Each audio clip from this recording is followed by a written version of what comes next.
Hello, welcome back to Lampo Stock. I want to talk for a moment about how the Most High God is a personal God. You hear a lot of people saying and talking about the nations and how God deals with the nations. And this is true. God does deal with nations. I'm not trying to say that's not true in any way. But I also want to just talk about for a moment how God also deals with people. How you, as an individual, are important to God. And because I think a lot of that gets pushed off into the background. My son had said to me at one point that, you know, God doesn't really care specifically about him, or God doesn't care about everything that's going on with him because he is a nobody. And I think a lot of times we as people feel like what we do and what's going on in our life isn't important to God. But that is so far from the truth.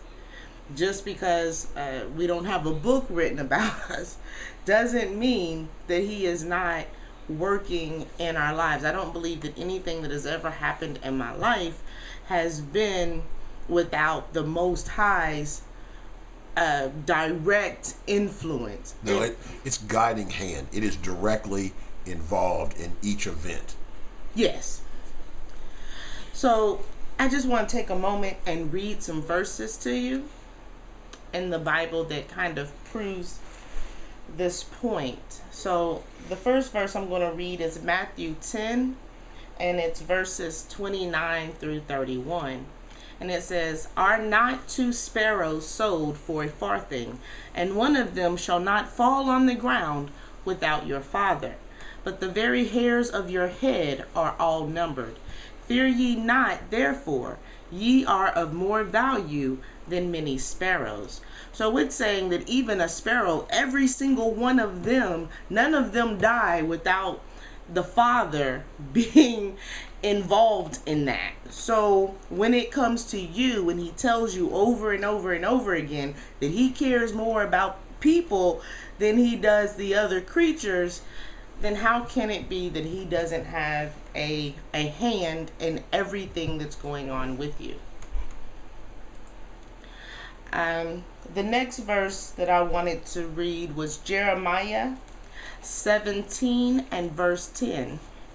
It says, "I, the Lord, search the heart. I try the reins, even to give every man according to his ways and according to the fruit of his doings." So this is another thing that says every man. It doesn't say every nation. It says every man or every person. If we look at Revelations 2 and 23, it says, "And I will kill her children with death, and all the churches shall know that I am he which searches the reins and hearts, and I will give unto every one of you according to your works." So here it is, he's saying that he's keeping track on everybody, and he's going to give to you according to your works. If we jump over to Revelations 22 and 12, it says, "And behold, I come quickly, and my reward is with me, to give every man according as his work shall be." So if he's not paying attention to you personally, then how is he going to know what your works are in order to give you accordingly?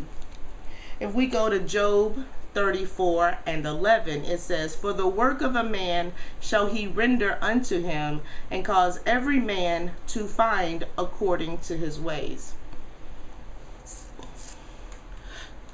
So that's just another verse saying that he's paying attention and that you're going to get what's coming to you. And Let me look at something real quick. One of the things that I like to do when it comes to trying to figure out something in the Bible is to look at what the world is saying and just literally take the opposite. I'm serious. I mean, if you look at what the world says and go the other way, you're probably stepping in the right direction. But let me give you an example. Been checking out the internet recently, And there is a huge push on the internet to say that you are unimportant, that you are just a speck on a small ball in the middle of nowhere, following an average star, whatever. Just everything about you is unimportant. And as I read the Bible, as we go through some of these verses right here, it is the Most High is saying to you, He is watching you. He has a hand in your life. All events that take place have to do for you. Now, it's really hard for us to understand how this great big world, I mean, this place with all these Hebrew Israelites and all these other people wandering around, how is it possible that the Most High has a hand on every single one of us, on every single thing that we are doing? This is the difference between trying to do it yourself. Like, I have children and I try to have a hand in their lives, but I really can't be in all these places at once. But the Most High is not limited like we are. He can literally be everywhere at all times for every person. And that is what He is doing. So I have one more verse that I want to read, and this is for you women out there. It's Isaiah 62:11, and it says, "Behold, the Lord hath proclaimed unto the end of the world. Say ye to the daughter of Zion, Behold, thy salvation cometh. Behold, his reward is with him, and his work before him." So this is specifically to the daughters of Zion. So you can't sit back and say, well, my husband said this, so I'm just going to follow along with him, because you are going to be held accountable for what you do. And you know, if you allow your husband to take you off, then you're going to be held accountable for that. Absolutely. Absolutely. So a lot of people will think, well, how can it be that the Most High is this personal thing within me, and He cares personally about me?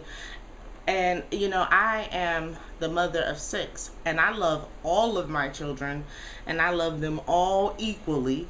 Or as I tell them, I hate you all equally, because they always want to ask me, who is my favorite? And so I tell them whoever's hugging me is my favorite at the moment. But I love all of my children, and they are all different, but I still love all of them. And that's the same way the Most High is with us. We may all be different, but He still loves all of us. And there is no, I have love more for one child than I have love for the other child. And so, when you look at, there was a verse in the New Testament where the disciples were trying to ask Christ which one He cared for most, and Christ was like, this is silly, because He cares for all of us.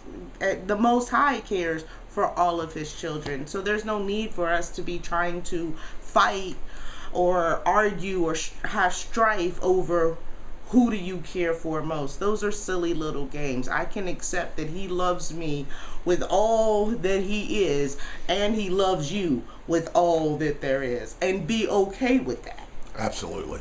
Absolutely. Like I said, He is not limited the way that we are.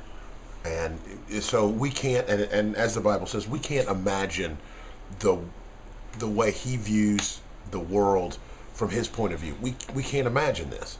So anytime if we try to put ourselves in that place, we just can't understand how He can do all the things He does, move the stars around, create the planet, have everything else going on, got a big giant plan, and be bothered to figure out if I'm going to make it to work on time.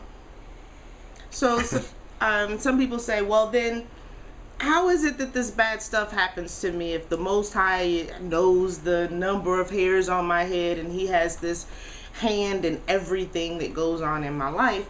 And I want to talk about that, but I'm going to do that in the next video so that this one won't be extremely long. So hang out, check out for our next one. We'll be putting it up here in just a little bit. Leave us a like, a share, a comment.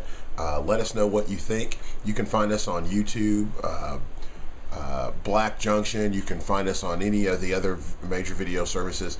But also, just let us know what you think. Shoot us a comment. Thank you all so very much.